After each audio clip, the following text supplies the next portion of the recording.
Hey guys, it's Danny. Today I'm going to show you a little bit of a boo-boo that I made with my Tolumnia orchids, specifically with that one, but it can happen to others, so I'm trying to prevent that. Do you see those two yellow leaves there? Yes, I know exactly what I did, and I shall tell you what happened and what I intend to do about it. So, something is not optimal, doesn't flow just right. We need to intervene. Right, so pardon the interruption. This is the end of the video, Danny speaking. I will insert this footage at the beginning. This turned out to be quite a chaotic video, but you know what? I decided to put it up because things are not always smooth sailing. And actually with me, they're never smooth sailing. I am fussy. I need to do stuff and redo them many times until they flow like I want them to flow, because I can't help myself. So yeah, be warned. We're gonna start in one way and we're gonna finish in the other, but I hope this video will be at least entertaining and maybe a little bit educational, because there is something that I'm gonna show you, a little boo-boo that I made with the Tolumnia and how I addressed it. Right, so let's get back to past Danny, who was oblivious to the fact that today will not end as she planned. I've already started the process of making it easier and safer for my Tolumnias by moving them to this shelf. If you remember, they were in the D12, the tiny shelf at the bottom. Why did I put them at the bottom? I don't know. Don't ask me. In the summer when I moved, I was heat stressed and about to faint, so I don't really remember what I did. But anyway, it wasn't the best idea to put them down there, and I'll show you why. So I've already started to move them into a more appropriate area, but I feel like it's not enough, so we're gonna take it one step further, show you what the problem is. If Mr. Helicopter would like to let us film, that'd be nice. I don't want to close the window, it's a beautiful day, but I might have to. Right, so look at this beautiful Tolumnia here, but oh no, what do we notice? We notice a little yellow leaf. Oh dear. Okay, hold on. I think we need to take a little break. Right, so here's a closer look at my Tolumnia. Let me get these flowers out of the way for now. Do we see this yellow leaf? Do we see also that there is green at the tip, but yellow at the base? And this one in the back is following the same trend. Well, whenever we have something of the sort, just so you know, things are starting from where the yellowing is, not where the green is. So from here, if we travel down, let me get you in even closer, we might be able to detect, camera please, I know it's scary, but you'll be fine. Let's focus, right. So here, things are also oozing. Yes, that, my friends, is rot. Look at that. Now, the rot is from the stem. I don't know if I can save these growths. Sometimes these infections do stop on their own. I had it happen before with Tolumnias, but I kind of brushed it off. This is kind of the second time it happens on one of my Tolumnias, so I'm like, okay, there is a problem here. But I'm not freaking out, one, because I'm desensitized. 12 years, it's, you know, it gets you to a point where you're like, okay, here we go again, let's fix it. But also partly because I've been through it before, and I know that sometimes the growth is okay. We're just gonna lose this leaf, and that is that from the excision point. I'm not sure what the end result will be with this one, but we have a good root system. Even if these growths don't make it, the bottom of the growths will be okay, and they will create new growth, so no problem there. It's just gonna mean I'm gonna have to wait longer, but it is stem rot at this point, and I know why it is. I mean, you can actually consider it crown rot as well, even though these are sympodials. They have fans, but yeah, stem rot, crown rot, however you want to call them or call it, there are two affected growths here, and I know exactly why this happened, and many of you can guess already. It's standing water inside the structures of the fan. Now, how did this happen? Because again, 12 years, I should know by now. Well, just because you have experience doesn't mean you will not mess up things sometimes, because, I don't know, life, it's normal to mess up, so things happen. Sometimes you can't really do much about it because, yeah, you had a bad day, but sometimes you can do something about it, and that's the reason we're gonna do something about it today, because I know exactly why this happened.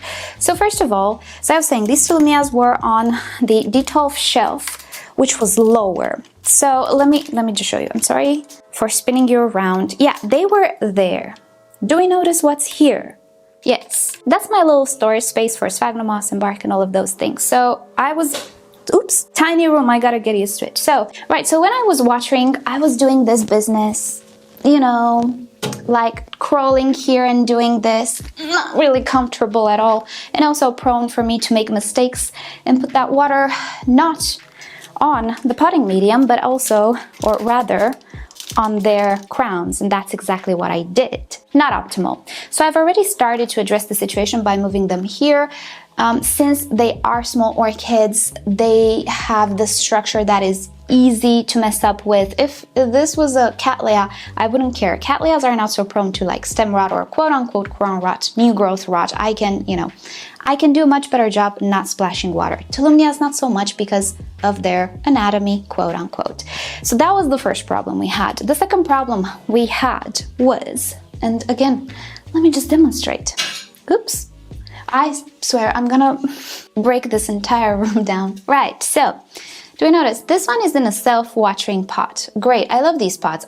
And especially in my old environment, they did wonders because my old environment was not optimized. It wasn't an insulated room. I had issues with heat, blah, blah, blah, all those stuff you remember. In this room, really not so much because it's a smaller room and I can control the temperature much easier, much better, much more optimal. I have proper ventilation and also my electricity is free. Well, almost free because I have solar panels and I live in a country with mostly sunshine. So thank goodness we do not pay for electricity. Oh, the dream, guys. Oh my gosh, you cannot believe how much this did for my mental health, but that's besides the point. So these pots, not necessarily all that needed now because things are different for the past few months, but that's not the point. The point is there is a difference between how I water these pots and how I water one of these guys. I'm gonna show you. So when I water these guys, if I water on the side like this, it doesn't want to do it now, but sometimes the bark is just so dry or the orchid is just like fanning out in such a way, or the pieces of bark are arranged in such a way that if I water on the very side of the pot, it's gonna spill over. And many times it does happen. Sometimes the orchids are filling the pot with roots and all of this bark just kind of makes a dome, like in the case of this one. So I have to be very careful how I water these because I can spill water everywhere. So what I usually do, and I should stop doing it, I would water in the middle. I shouldn't be doing that. I will stop doing that. And if I water in the middle close to the growths, obviously I'm more prone to splashing water inside the growths, right? Whereas, let's just get this one here. Which one is dry? Are you dry? These are new, so they're not so dry. It's okay. Whereas if I water here, I do not care if the if the pot spills over, because I have this pot catching all the water, right? So I can splash about. I can water on the side, actually, not splash. Water on the side as much as I want. I can water here and let the medium just suck it up. I can do that. With the self-watering pots, I cannot. So, I have to be careful. Let me just drain this water. Oh, this orchid has nice roots. Right, so with the self-watering pots, it's a little bit more tricky not to spill water everywhere. And yeah, sometimes I do what I thought would be a smart thing to do, and it turned out to be very stupid. I water in the middle. Not okay. I was also relying on the fact that it's kind of warm now. I have a fan here, everything is okay. But as I said before, I don't know why I don't learn from my mistakes, but it's okay. Again, you cannot always rely on a fan. You don't put a fan and everything will be dandy. No, it doesn't work like that. Fans help, but they don't do miracles, So let's address the situation we have here. I won't be able to address it fully, but I will address it to some extent. Let me get you closer. All right, so one of the things that will help me not make this mistakes anymore is to actually have better access to these orchids. I put them here, they're in front, I have access to these ones, yes, much better than before. However, the ones in the back, again, very, very hard for me to direct this nozzle where it should be, where I'm safe, right? So one thing that I will do today that I can do is actually create another mini shelf within this shelf. And I have those Ikea risers that I used to use before in my other greenhouse that are not all of them in use at the moment. I have a few spare. So I'm just gonna put some in the back and actually put the tinier ones in the back so that they are higher than the big ones, the big Tolumnias and move the big Tolumnias in front. In that way, I will have better access to the ones behind and also perfect access to the ones in front as well. Oh, and then we will address that one as well. I'll show you what I'm gonna do, and yeah, let's just get to work. And the first thing we need to do is move all of these girls. I'm gonna put them on the ground and hopefully not step on them. So let's do it. Oh, okay. This isn't starting well. Let's just speed things up. So these are the risers I was telling you about from Ikea. I don't know how they're called, but if I find them, I'll put them on the screen. I have one more. It just needs cleaning because I just brought it from the previous greenhouse, and I'll put it right there. And then we're gonna put the Tolumnia. So I'm gonna go ahead and clean that one really quick, and I'll be right back. Okay, I think I was a little overexposed again. Yeah, have some issues with that. So the tiny Tolumnias that don't have flower spikes this year, they can sit like this. So the tiny ones will sit above and the lower ones below. Let's just start to add them so you see the idea here. There we are. I'm hoping that I have enough space for all of my Tolumnias. Maybe some will still have to be down. We'll see. We're gonna put as many as we can up there, and then we'll see. Okay, I'm gonna start to put the big ones lower as well. Oops. Okay, this one needs to be on one of the sides because the flower spikes are too long. Did I think this through, you guys? I don't know. Let's see. Oh no, there's just one more that doesn't fit. I need to do some rearranging. Hold on. I have two more that I have to find space for. Okay, you can be on the outside, I guess. But then again, these ones, they have two big flower spikes. Let's see. Oh, I can make it fit here. Yeah, I need more space for my Tolumnias. They have grown very big and their flower spikes are very large as well. Let's see. Should I put you? No, I should let you here. All right. Yes, yes. This will work. This will work. So now, let's just do a little test. Who's the driest? You're the driest. Let's see. Darn it. Yeah. So if my thing is empty, it's not working out. Well, it's okay. I'm gonna fill it. Oh no. I found more Tolumnias, you guys. Oh no, this is not good. I need more space for my Tolumnias. It's not working out. Okay, I need 2 Tolumnia shells. Yeah, that's what I need to do. Now, you know, a much easier fix to this would be to just put them in normal pots. I'm considering that. Some of them, not necessarily all of them, but at least some. Oh my goodness, I'm just noticing. Are we having a tiny itty bitty flower spike here on this little growth? What are you doing? Oh, we also have seed pods. Did you self-pollinate? Sahara? No, it's cardinal bird. Cardinal bird, honey, calm down, chill. You need to take a breather. What are you doing? Okay, so, it's time. I mean, some of these, you know, the pot is tiny. It could be time to put them in other pots. And I don't need to remove everything inside. Should I do it? Should I let my OCD win? I don't know. Sometimes it's a good thing. Sometimes it's not. And people don't like it. I always get comments, you changed it up again. Well, yes, I can't help it. Now I know why, but I didn't used to. Now I know I have OCD. And sometimes you just gotta give in. All right, so it's been a while, but I decided to put them back into the D12 and I made this shelf taller. I removed one of the glass shelves and that one stays as it is.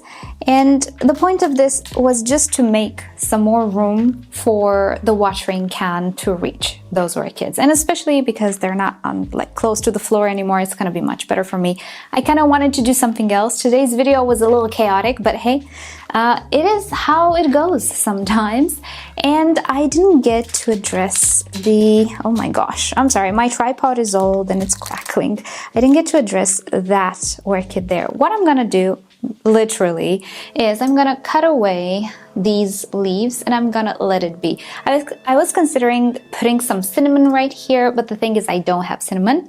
I need to go to the shop to get it. I will probably get it tomorrow, and you know, maybe I will try to pour some cinnamon right like here in between these two leaves actually. But for now, let's see if I can just, yeah, I pulled it off.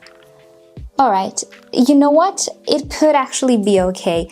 Many of the times when I had this issue with some of the Tolumnias, I just let them be like this and they kind of dried the remaining leaf stem. There is a bit of leaf left here. They dried it on their own actually, and I didn't actually have issues. So I'm gonna throw these. If I get to the shop today, although it's kind of late now, I will get some cinnamon and put some here, but by tomorrow, everything will be dry here. So the best thing to do is to just pull these leaves. This one, let's try to pull it out without damaging anything. There we go. It's not that hard. And we can see, let me just get you in closer. We can see a little rotting. This one, you know, you don't have to see the rot to know it's there. But yeah, that's the best thing that I can do for these Tolumnias, because I've done it before and was okay. And the fan doesn't even look like it lost a leaf, to be fully honest. So yeah, they're great like that. I didn't really have ever rotting Tolumnias like this, or stem rot or crown rot, because they seem to seal on their own. Is there a chance it will not seal and the infection will continue? Probably. I will keep you up to date with that, but my experience has told me that if you lose some of these leaves like this, it's usually fine. And I would just leave it as that. If I had cinnamon in the house, I would put a little bit of cinnamon. It helps a little bit with sealing a little bit the wound, not letting other pathogens enter. But I've opened all the windows. I'm aerating here. It's a lovely day today. The air is dry, so it should dry out. Pretty much that's what cinnamon does. I cannot tell you if it does anything else because I'm not a scientist. And you know, the internet says a million things and only one is true. That's how pretty much it goes. So drying of tissue is the best. And that's what I'm gonna do with this orchid. Oh my gosh, the sun is shining on my viewfinder and I blinded myself 5 times. Righty, so with that said, that is about it for today. Thank you so much for hanging out with me today. Hope you weren't really bored. But yeah, that's how it goes in the room. Sometimes I do stuff, they don't work out, I redo them. And today I just decided to film one of these days with the hopes that things would work out, but they didn't. It is the reality. It is how it is. So do you guys have these days? Let me know in a comment below. And thank you again so much for hanging out with me today. And yeah, watching the Tolumnias. They look so pretty. And the ones in the back, they will start opening their blooms and they will be much more visible here. Yeah, I was considering doing the same thing to that shelf, but there's no need. The other Tolumnias are tall, and also I would need another one of these wires to go out of the D12. I will do some cable management at some point with that wire, but it's fine for today. I'm a little done for today. All right, so with that said, again, thank you so much for watching. Hope you've enjoyed hanging out with me today, and let me know if you have these days and how much it takes you to redecorate or redo something. All right, so I hope you'll have a great day. I'll see you next time. Bye.